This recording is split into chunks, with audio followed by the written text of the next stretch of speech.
మన్మధుడే బ్రహ్మను పూని సృష్టించాడేమో గాని 50 కేజీల మందారాన్ని 5.5 అడుగుల బంగారాన్ని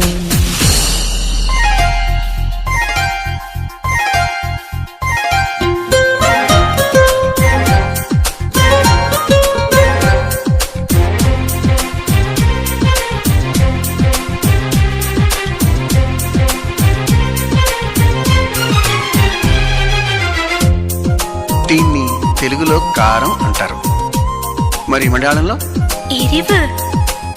ఓహో, ఇది తీపి మీ భాషలో మధురం. మరి చేదు చేదు చేదు చేదు కైకు. 6 రుచులని అనుకున్నానే నిన్నటి వరకు 7వ రుచినే కనుగొన్నానే నీ